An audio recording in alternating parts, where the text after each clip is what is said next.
aunque todavía no están disponibles, algunos preguntaban por medicamentos disponibles. Tenemos también el equivalente al Ozempic, un GLP-1 oral, que ya está en comercialización, solo que en El Salvador no hay. Y hace 3 días también se recomendó la aprobación de la primera insulina de aplicación semanal, que se llama icodec. Entonces se espera la autorización de en los próximos 2 meses. Entonces, ¿qué quiere decir esto? Que esto va a seguir cambiando, ¿verdad? Diabetes ha cambiado bastante, pero va a seguir cambiando. En los próximos años vamos a estar hablando de todo lo nuevo, pero lo más importante es de que uno no solo se familiarice con los medicamentos. La mayoría de veces prescribimos los medicamentos con los que nos sentimos más cómodos.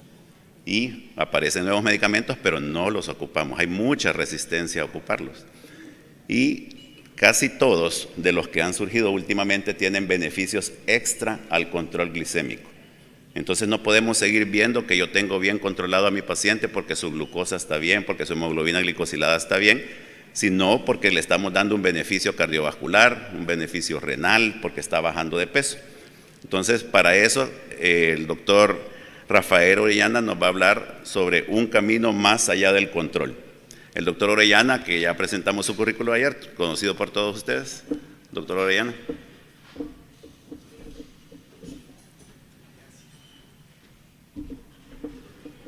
Buenos días. Siempre me dejan el día anterior de último y el primer día el inicio, o sea que gracias por venir puntuales y gracias ayer también porque se quedaron.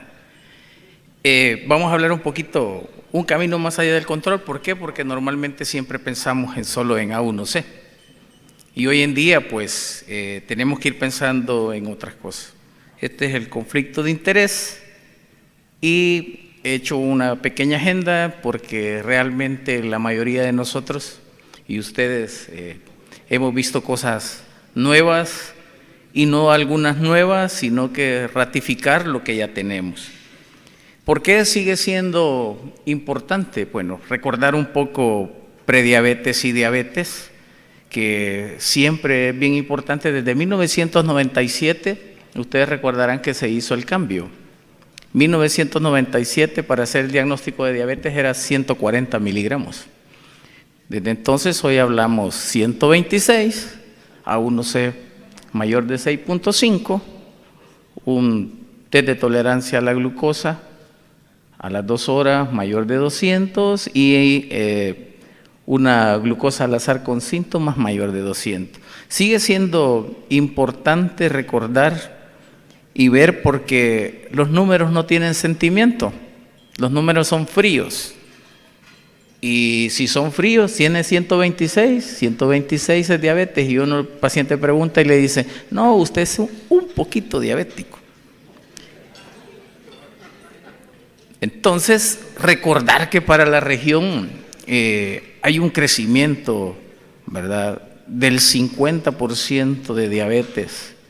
Sigue siendo nuestros países en desarrollo con un aumento de la diabetes. De hecho, la encuesta del 2015, el ENECA dice que es 13.5 de prevalencia en diabetes para una población de 3.5 millones en edades entre 20 y 79 años. Quiere decir que hay más o menos 800,000 personas ya diagnosticadas como diabéticas. Entonces vamos a tener un crecimiento en el mundo de un 51% de diabetes. Vean, por eso es la importancia cada vez más hablar un poco del control de la diabetes. Y en cuanto a epidemiología, las causas de defunción, la diabetes siempre está en 6º lugar. Y ya muchas veces han oído, muchos endocrinólogos decimos, a nosotros no se nos mueren los pacientes, se le muere el cardiólogo porque es por enfermedad cardiovascular. Y vean la primera, sigue siendo cardiopatía isquémica, que también contribuye a la diabetes a que muchas veces se presente el infarto. Cáncer, también la obesidad, la diabetes, pueden tenerlo, accidente cerebrovascular, por lo tanto, sí sigue estando en 6º lugar, pero contribuye para algunos también. Y las principales causas de defunción en países de alto ingreso ocupa el 10º lugar, siempre vean cardiopatía isquémica en primer lugar. Entonces, Cuando empezamos a revisar, y yo ayer le comentaba a un colega que cuando yo recibía clases, todavía las recibí la bioquímica en acetatos, ¿verdad? O sea, eso hizo recordar que, pues sí, me estoy poniendo ya mayor. Y si no, uno iba a que le tomaran foto para hacer diapositivas y el jarrete se trababa, ¿verdad? Entonces, ¿cómo hacíamos el diagnóstico antes de diabetes? Las 6 mecanismos de glucosa que nos enseñaron, y uno decía, bueno, encontrar glucosa en orina, que eran las primeras muestras que se hacían, y luego fueron. Entonces, todo ha ido cambiando y hoy sabemos un poquito más de la fisiopatología en diabetes. La generación de anticuerpos en diabetes 1, que es el 90%, pero cuando hablamos de diabetes 2, hablamos de los 11 atroces. Las causas de hiperglicemia, una de ellas la disfunción de la célula beta por disminución de la secreción de insulina. Hablamos del efecto incretínico reducido a nivel intestinal, defecto de las células alfa por un aumento de glucagón, la lipólisis que está aumentada a nivel del tejido adiposo, la reducción de la captación periférica de glucosa que también se ha afectado en el músculo, el aumento de la producción hepática de glucosa que nos conlleva a decir es de la resistencia a la insulina. Y hoy también le agregamos un aumento del apetito y disminución de los neurotransmisores con una reducción de pico matutino de dopatina y aumento del tono simpático, pero además de eso hablamos de alteraciones de la microbiótica, una posible reducción de la acción de los GLP-1, la disregulación inmune inflamatoria que también hoy se habla mucho, el aumento de la tasa de absorción de glucosa a nivel gastrointestinal y el aumento de la reabsorción de glucosa por el túbulo contorneado proximal en el segmento 2 y el 1.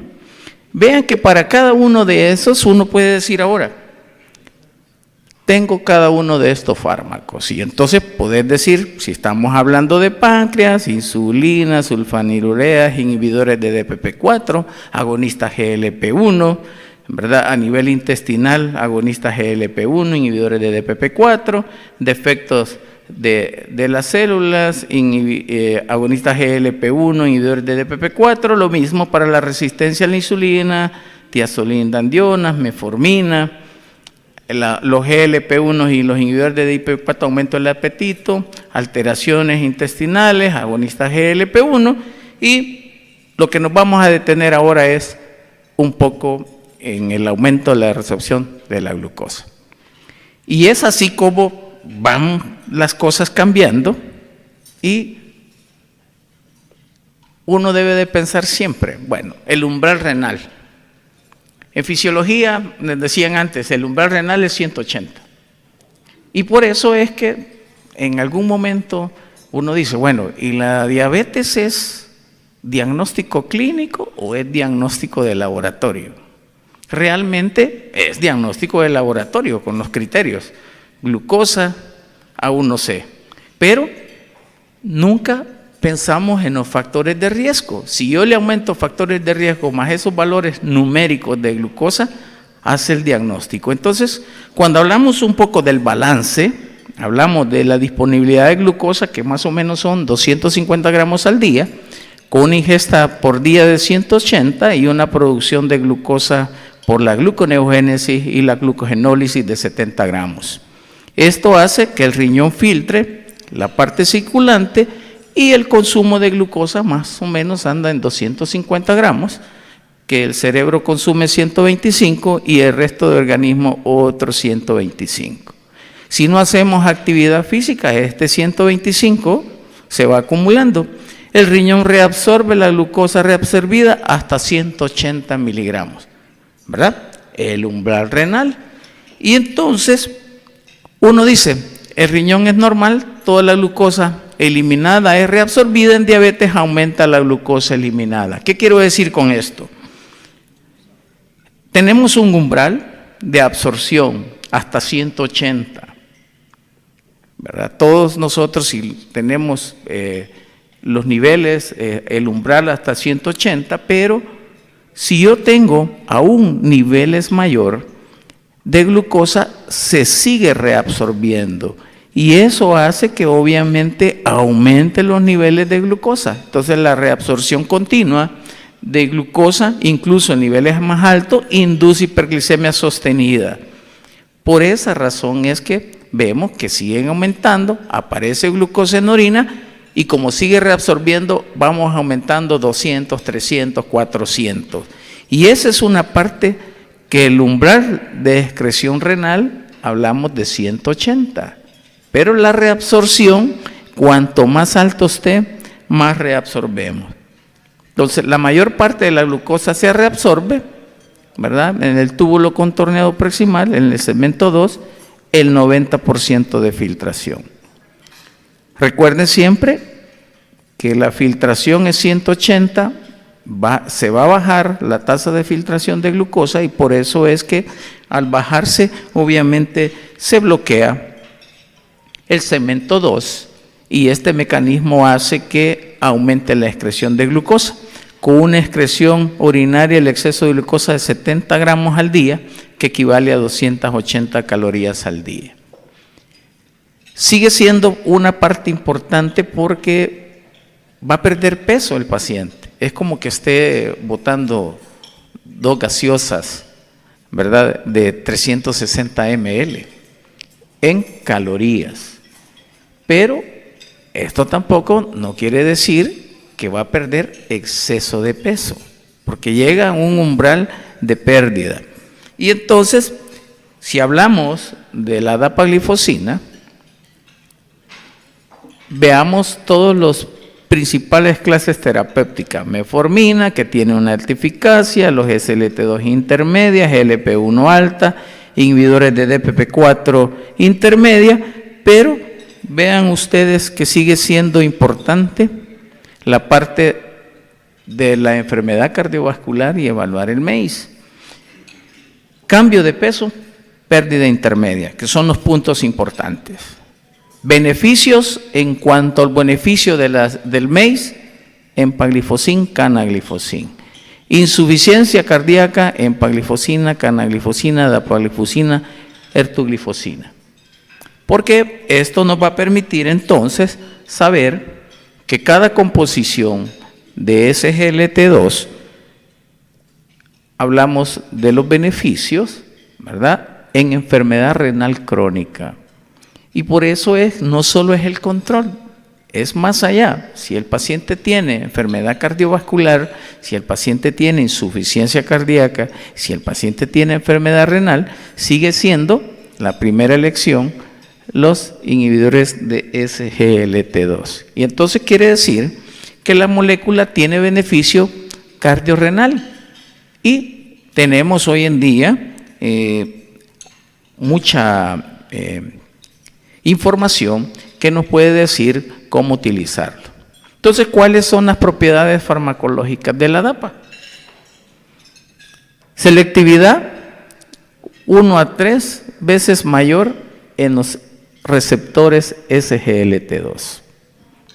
Reducción de la 1C de 0.8% a 2.7%. Vean que realmente es bastante alta la reducción.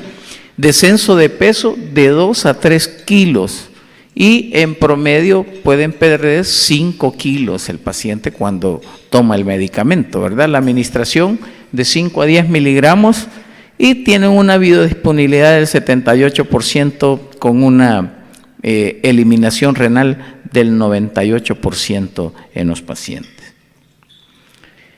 ¿Cuáles son entonces? Ayer el doctor Giulino hacía una mención de cuáles son los mecanismos cardiovasculares y cuáles son los mecanismos renales que uno tiene de beneficio del fármaco. Entonces, los inhibidores de SGLT2 tienen dos, glucosuria y natriuresis. Cuando hablamos de glucosuria, ¿cuáles son los beneficios? Balance calórico negativo, disminución de la hemoglobina glucosilada A1C, aumento de uricosuria. Esto nos va a permitir disminuir la masa de grasa corporal, disminuir la inflamación de la glucotoxicidad y disminuir la uremia. por lo tanto contribuyen a la aterosclerosis, pero además esto puede hacer que disminuya la grasa epicárdica, la inflamación y la fibrosis y que aumente la contractilidad del corazón, dando los beneficios de protección cardiovascular. Y por el otro lado, la natriuresis, ¿verdad?, disminuye la presión arterial, disminuye el volumen plasmático, aumenta la retroalimentación del glomérulo tubular, disminuye la rigidez arterial, el estiramiento del miocardio disminuye y la vasoconstricción de la arteria aferente. La mayoría, si la arteria aferente se dilata, aumenta la presión del glomérulo y eso hace que haya proteinuria. Entonces, en este momento, uno de los mecanismos es que hace vasoconstricción y de esa manera disminuye la hipertensión intraglomerular y disminuye la hiperfiltración de proteínas. Pero, cuando hablamos de disminución del volumen plasmático, disminuyen arritmias ventriculares y la activación de los antagonistas 17 que también se ven beneficiados para tener una protección cardiovascular. Quiere decir que los mecanismos de acción y protección cardiovascular y renal existen en glucosuria, disminución del peso, disminución de la hemoglobina glucosilada, uricosuria, disminución de la inflamación y disminución de la aterosclerosis.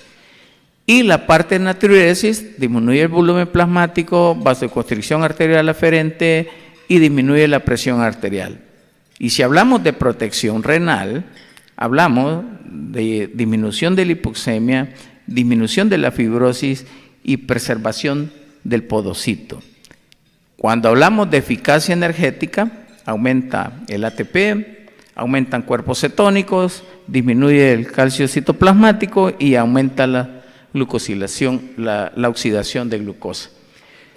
Por esta razón siguen siendo la parte bioquímica, la fisiología del fármaco que nos permiten que en las guías tengan un papel.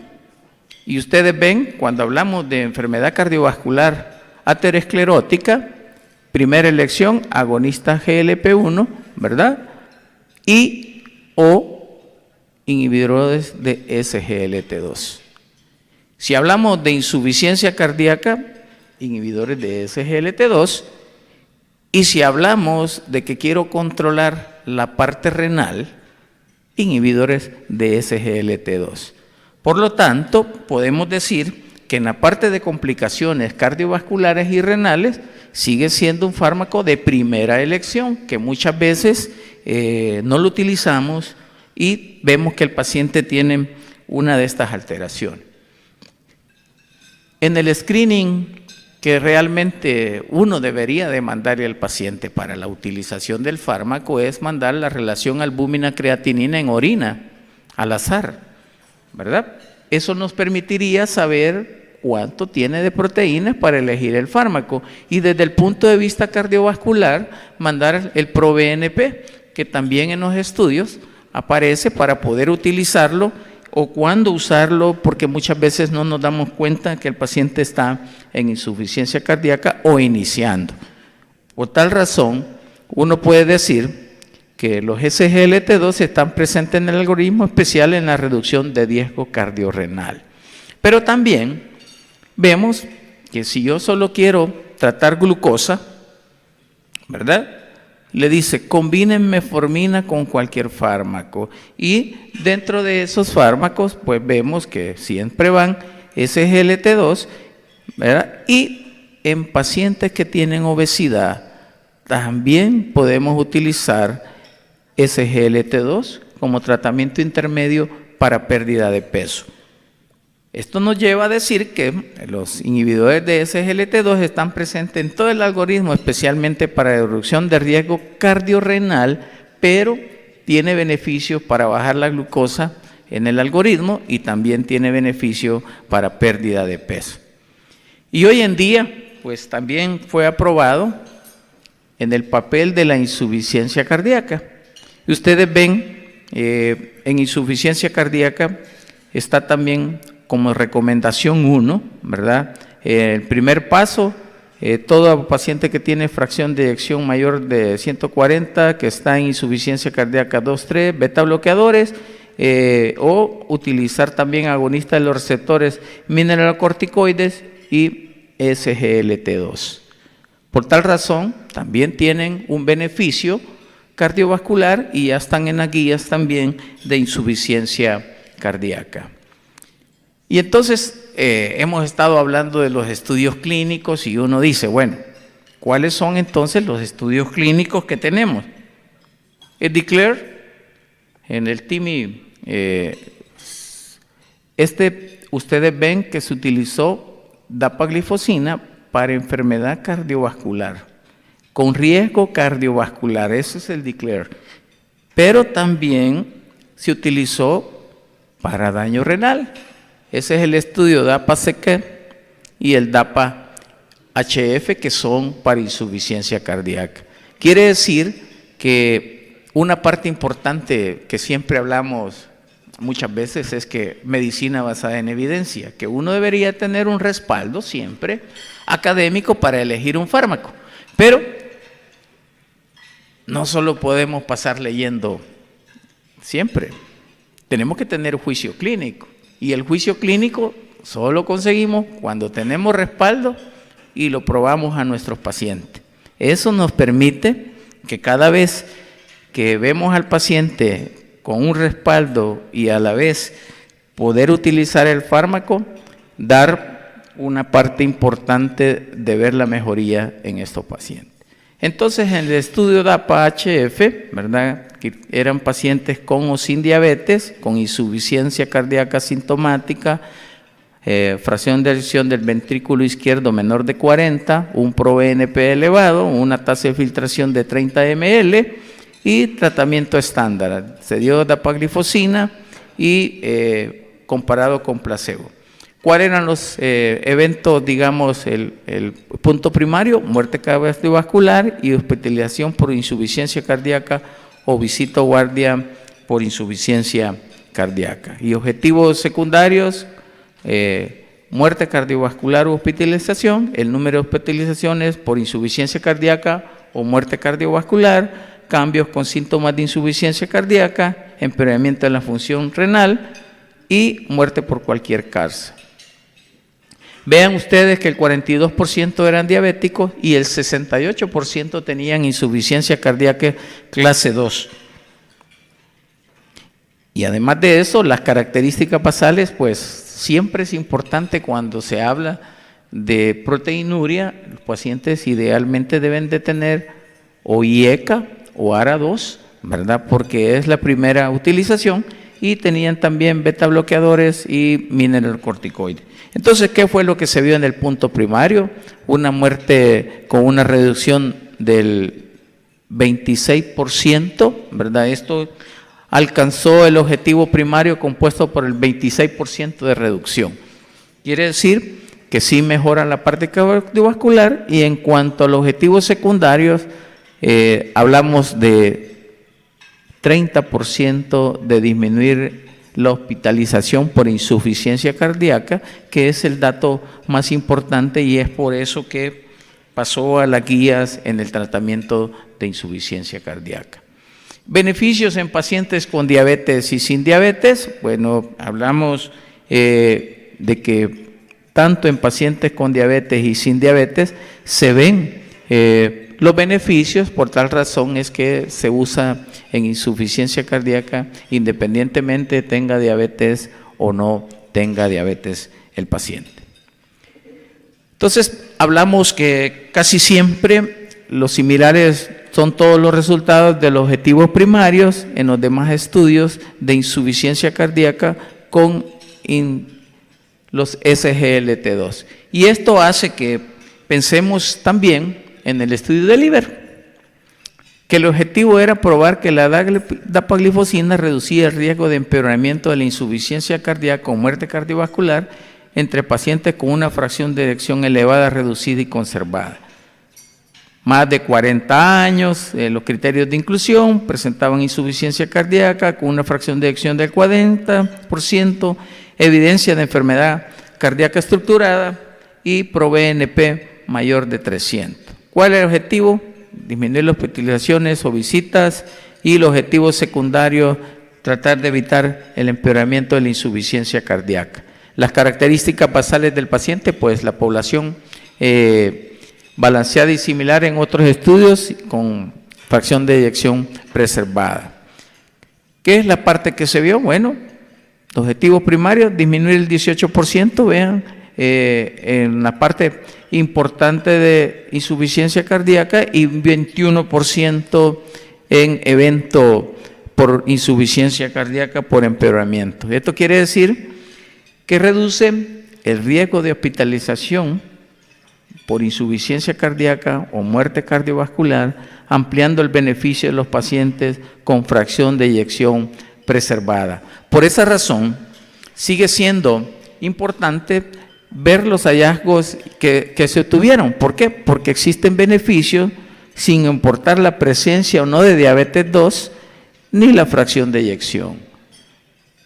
Por eso es que no solo debemos de pensar en el control de la A1C, porque hoy en día la parte holística del tratamiento de la diabetes no es solo ver un número en el paciente, sino tratar de prever todas las complicaciones y elegir el fármaco adecuado para el control de la glucosa y disminuir los riesgos de morbimortalidad.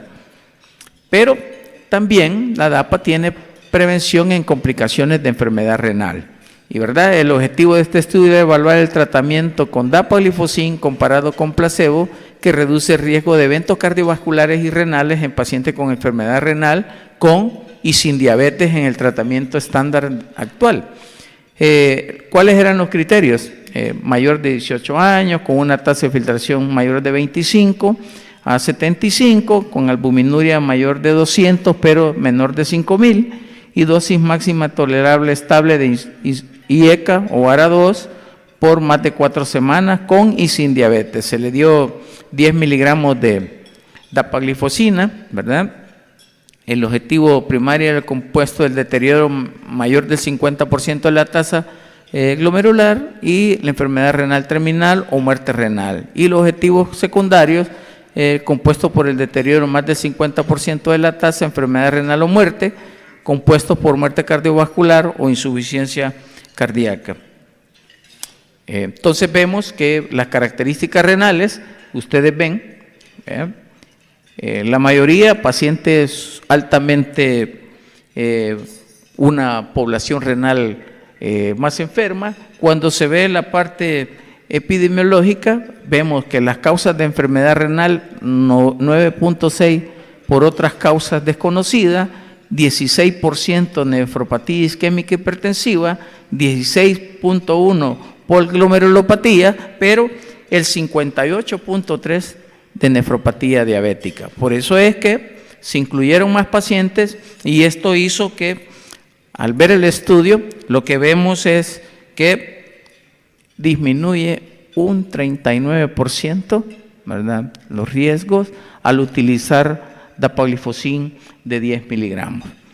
Por esa razón también tienen una indicación especial en falla renal, ¿verdad? Y entonces eso, si nos trasladamos cuando aparecieron los fármacos, los mismos nefrólogos decían, va a provocar más daño porque está botando azúcar por la orina, porque eran los conceptos que teníamos en el diagnóstico previo.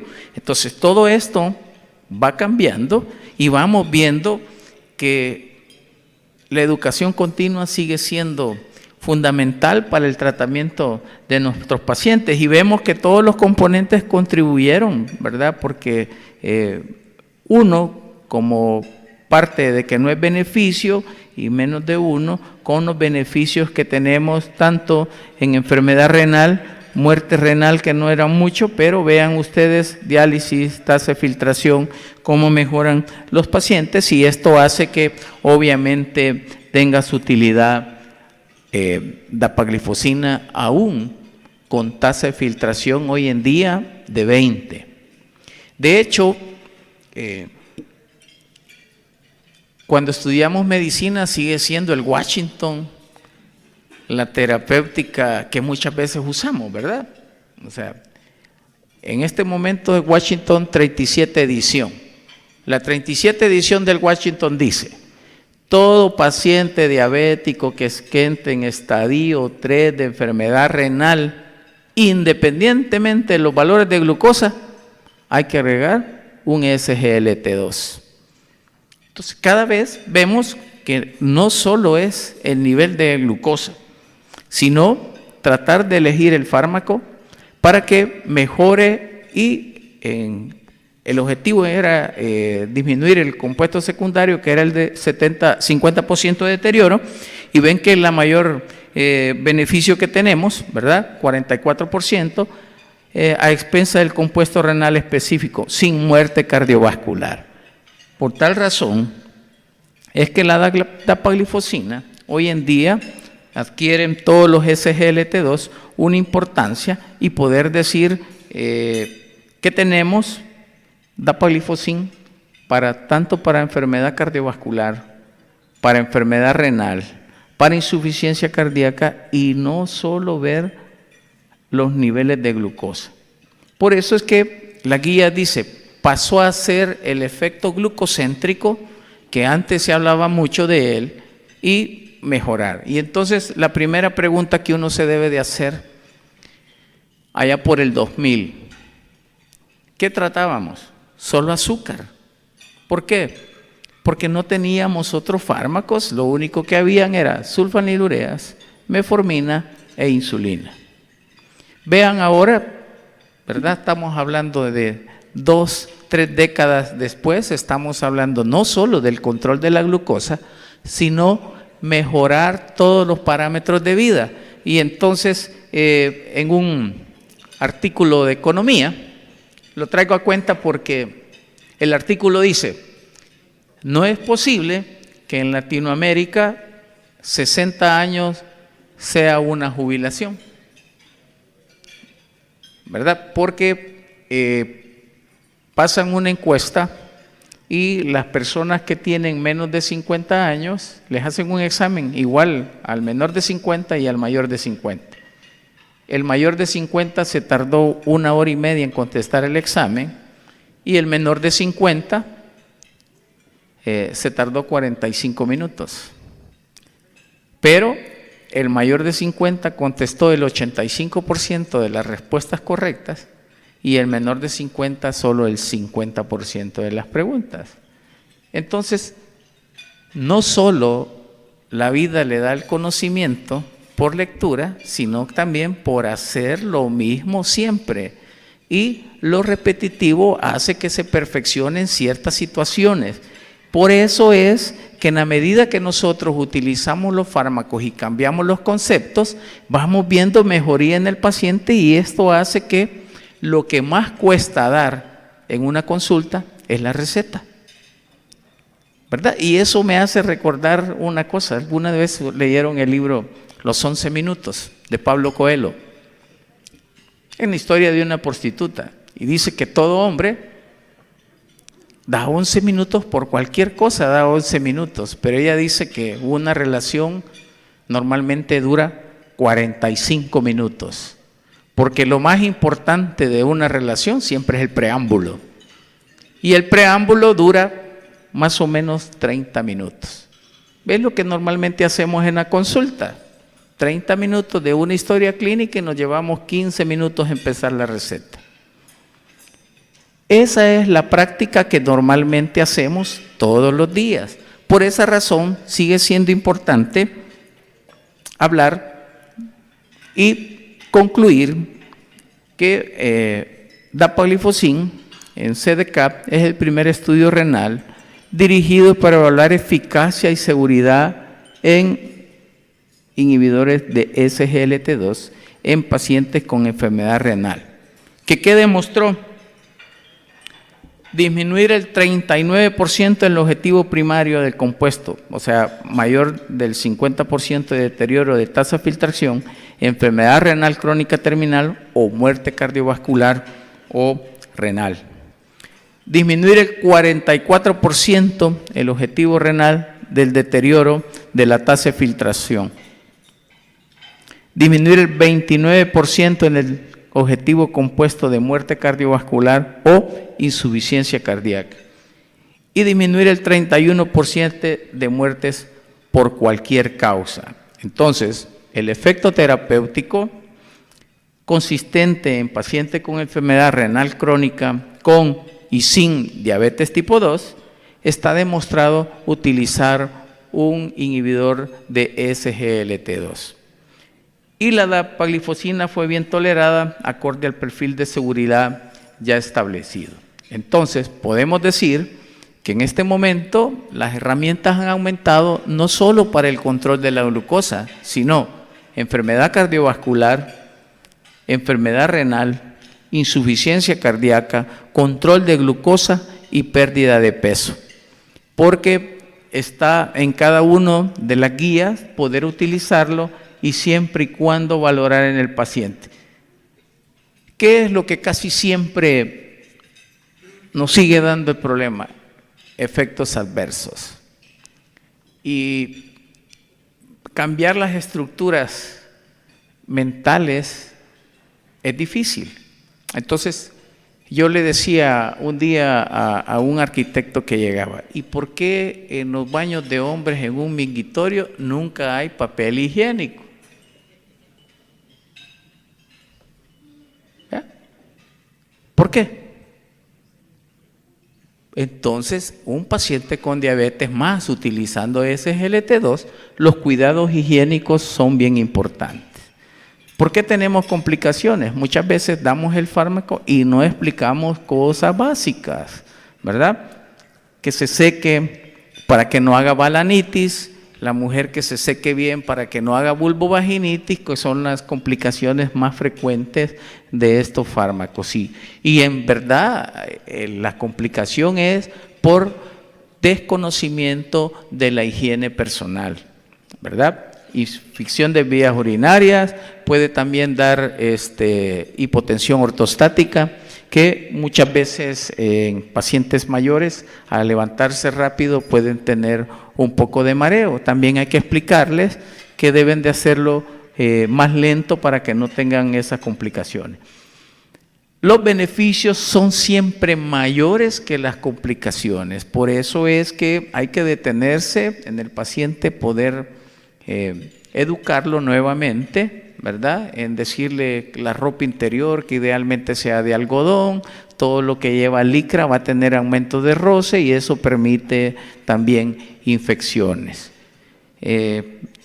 Para terminar, solo recordarles que la salud no lo es todo, pero sin ella todo lo demás no es nada.